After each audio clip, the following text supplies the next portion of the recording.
ఒక్కసారి కొమ్మూరి గోల్డ్ కి కాల్ చేయండి. తాకట్లో ఉన్న మీ బంగారాన్ని విడిపించి మార్కెట్ ప్రైస్ కి వాళ్ళు కొనుక్కుని మిగతా డబ్బులు మీకు ఇచ్చేస్తారు. నమస్తే, వెల్కమ్ టు అవర్ ఛానల్. నేను మీ అంకరెబ్క. సో అత్తలేని కోడలు ఉత్తమురాలు, కోడలు లేని అత్త గుణవంతురాలు అన్నారు. అది దేనికోసం వర్తిస్తుంది అంటే భార్యాభర్తలు ఇద్దరు సరిగా ఉండాలి అని అంటే కొంతమందికి అత్తలతోటి సో వాగ్వాదం ఉంటుంది. అలాగే కోడలతోటి కూడా అత్తకి పొత్తు కుదరదు.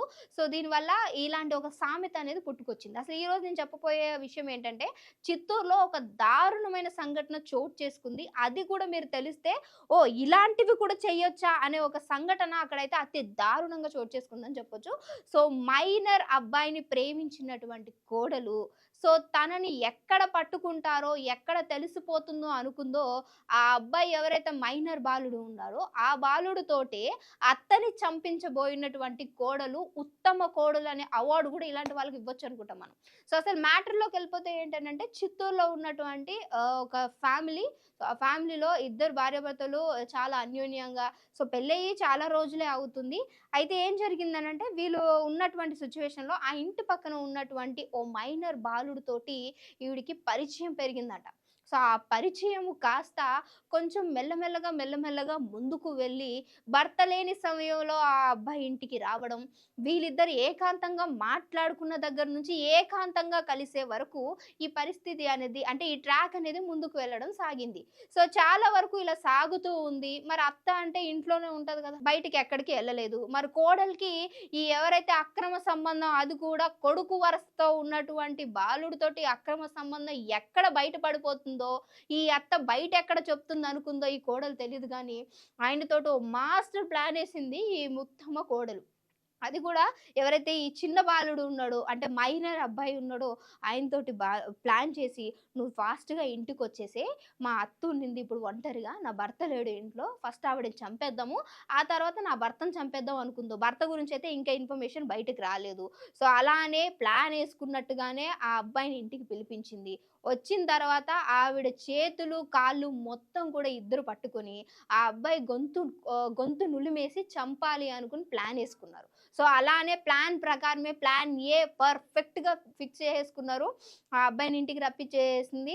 వచ్చిన తర్వాత ఇద్దరు కలిసి అలానే చేతులు వెనక్కి పెట్టేసి ఆవిడని చంపడానికి ప్లాన్ అయితే ఇంప్లిమెంట్ చేసేసారు. ఆల్రెడీ ఆ ప్లాన్ ముందుకు వెళ్ళిపోతూ ఉన్న క్రమంలో ఆవిడకి డౌటొచ్చి వీళ్ళిద్దరు ఏదో చేయాలి అనుకుంటున్నారు అనుకోని ఆవిడ గట్టిగా అరవడం. గొంతు మీదకి వాళ్ళు టవలో మరి ఏం తీసుకెళ్లారో తెలీదు గానీ గట్టిగా అరిచేసరికి పక్కన ఉన్న చుట్టుపక్కల వాళ్ళు అలర్ట్‌గా ఉండి లోపలికి రావడం, వీరిద్దరిని పట్టుకోవడం జరిగింది. సో అయితే ఈ విషయం అంతా జరుగుతున్నప్పుడు మరి భర్త ఎక్కడున్నాడని మీరు అనుకోవచ్చు. ఆయన గురించి అయితే ఇప్పటివరకైతే ఎలాంటి ఇన్ఫర్మేషన్ రాలేదు.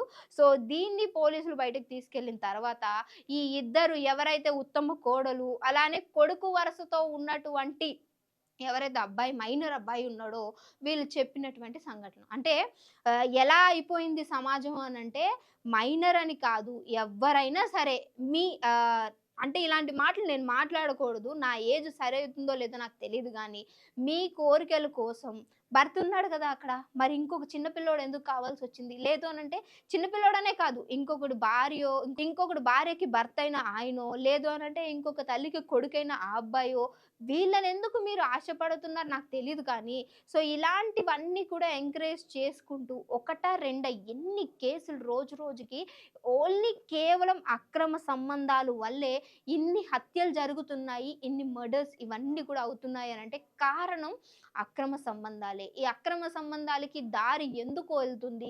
ఇద్దరి మధ్య అండర్‌స్టాండింగ్ లేకపోవడమా? లేదు అనంటే వీళ్ళు అడిగినవి వీళ్ళు తెచ్చివ్వకపోవడమా? ఎందుకు దీనికి దారి ప్రతిసారి పొడుగు వెళ్తుందే కానీ ఎక్కడ కూడా దీనికి ఎండ్ అనేది పడట్లేదు. మరి ఈ అక్రమ సంబంధంలో ఈరోజు భర్తని మోసం చేసి అంటే కొడుకులాగా ఇంటికి పిలుచుకుంటూ, నా కొడుకు అని చెప్పుకుంటూ, ఆ చిన్న అబ్బాయితోటి ఈమె చేస్తున్నటువంటి పనులు. మరి ఇప్పుడు ఇక్కడ ఈ అబ్బాయి వరకు వెళ్ళిపోదాము. వాడెంత చిన్నోడు, వాడు మైనరు. అలాంటోడు 35 ఏళ్ళు ఉన్నటువంటి ఈవిడతోటి సంబంధం పెట్టుకున్నాడంటే, వీడు చిన్నప్పటి నుంచి ఏ విధంగా పెరిగాడు, ఇంట్లో ఏం పనులు చేస్తున్నాడు, బయటకెళ్ళిన తర్వాత వాడి ఫ్రెండ్స్ ఎలాంటోళ్ళు, వాడు చేసే పనులేంటి, చూసే పనులేంటి, ప్రవర్తిస్తున్న విధానం ఏంటి అనేది ఆ ఇంట్లో ఉన్న తల్లో, తండ్రో ఖచ్చితంగా ఆయనని గ్రహించుకొని ఉండుంటే, ఈరోజు ఇలాంటి ఒక సిట్యుయేషన్‌కి దారి తీసుండేది కాదు. సరే కాలేజ్‌లోనో, స్కూల్‌లోనో ఉన్నాడు. మైనర్ అంటే సపోజ్ ఆ అబ్బాయి స్కూల్ అబ్బాయే 9థో, 8థ్ క్లాసో అయ్యుంటాడు.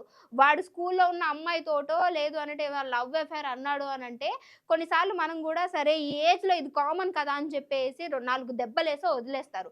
కానీ ఇప్పుడు మీ అబ్బాయి ఏకంగా ఓ 35 సంవత్సరాలు ఉన్నటువంటి ఆవిడతోటి తల్లి ఏజు తల్లి ఏజ్‌తో ఉన్న ఆవిడతోటి సంబంధం పెట్టుకున్నాడంటే, వాడి మెంటల్ స్టేటస్ ఏ విధంగా ఉంది? వాడు చూస్తున్న వీడియోస్ కావచ్చు, అంటే రీసెంట్‌గా ఒక ఇష్యూ కూడా బయటకొచ్చింది ఏంటనంటే, పార్న్ వీడియోస్ కూడా ఎవరైనా సరే చైల్డ్ ఉన్న వాళ్ళు చూస్తే వాళ్ళ పైన కేస్ ఫైల్ అవుతుంది. అట్లానే 7 ఇయర్స్ జైలు శిక్ష, 1,00,000 జరిమానా కూడా వేయాలి. విజయవాడలోనే లాస్ట్ ఇయర్ 700 మందిని అరెస్ట్ చేయడం, వాళ్ళకి శిక్ష పడడం జరిగింది. సో, ఇలాంటివి చూడటం అనేది చాలా నేరం. బహుశా ఇలాంటివన్నీ కూడా వీళ్ళు ఎంకరేజ్ చేయటం వల్లనే పిల్లలకి ఫోన్‌లు ఇచ్చేస్తున్నారు. సో, వాళ్ళు ఏం చూస్తున్నారు, ఆ ఫోన్‌లో ఏం చేస్తున్నారు అనేది ఒక క్లారిటీ పాడు లేదు గాబట్టే, ఈరోజు పిల్లలు గావచ్చు, పెద్దవాళ్ళు గావచ్చు ఇలాంటివన్నీ చూస్తున్నారు. ఎందుకంటే రీసెంట్‌గా గుంటూరులోనే ఇంకో విషయం కూడా చూసాము. బిర్యానీలో మత్తు బిళ్ళలు కలిపేసి భర్తని చంపి కూర్చొని పార్న్ వీడియోస్ చూసి తన బాయ్ ఫ్రెండ్‌ని పిలిపించుకున్న ఒక భార్య.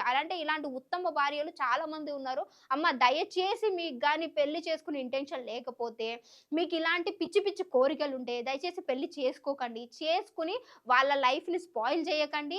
అలానే వాళ్ళ ఫ్యామిలీకి అన్యాయం చేయకండి. మిమ్మల్ని ఎవరు కొట్టరు, చంపరు. పెళ్లి వద్దంటే ఇప్పుడు ఇంకా చాలా చట్టాలు గూడా మన కోసం రాకపోతున్నాయి ఆడవాళ్ళ కోసం. సో, మీ ఇష్టం వచ్చినట్టు తిరగండి. మిమ్మల్ని ఎవ్వరు అడగరు. మీరు ఒకళ్ళని ఒక మాట అనొచ్చు గానీ, వాళ్ళు తిరిగి మిమ్మల్ని ఏమనంటే మీరు వాళ్ళ పైన కేసెట్టొచ్చు అనే చట్టాలు గూడా వస్తాయి. మీకు అందరికి ఆడపిల్లలకి అనుకూలంగానే అన్నీ ఉన్నప్పుడు వాటిని ఎలా ఉపయోగించుకోవాలో ఉండాలి గానీ, ఇలాంటి చిల్లర పనులు చేస్తూ భర్తలను లేదు అనంటే ఇంకెవరినన్నా చంపేయేస్తూ ఇలాంటి పనులన్నీ చేశారు అనంటే ఆడవాళ్ళకి ఉన్న రెస్పెక్ట్ నిజంగా పోతుంది. సో, ఆ రోజు గాంధీ తాత కూడా అన్నారు, ఆడపిల్ల 12కి అర్ధరాత్రి 12కి బయట వెళ్లి సేఫ్‌గా ఇంటికి తిరిగొచ్చిందంటేనే నిజమైన ఇండిపెండెన్స్ వచ్చినట్టు అని. ఈరోజు అదే విషయాన్ని చాలామంది దాన్ని నెగెటివ్‌గా తీసేసుకొని, మనం ఏం చేసినా చెల్తాది అని చెప్పేసి ఆడపిల్లకున్న ఆ పేరునే పోగొట్టే సిట్యుయేషన్‌లో చాలామంది ఆడవాళ్ళున్నారు.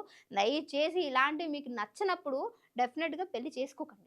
ఇంకొకరి జీవితాన్ని నాశనం చేయకండి. సో, ఈ విషయం పట్ల మీరేమనుకుంటున్నారని డెఫినిట్‌గా మాకు మస్ట్ అండ్ షుడ్‌గా కామెంట్ చేయడం మర్చిపోకండి.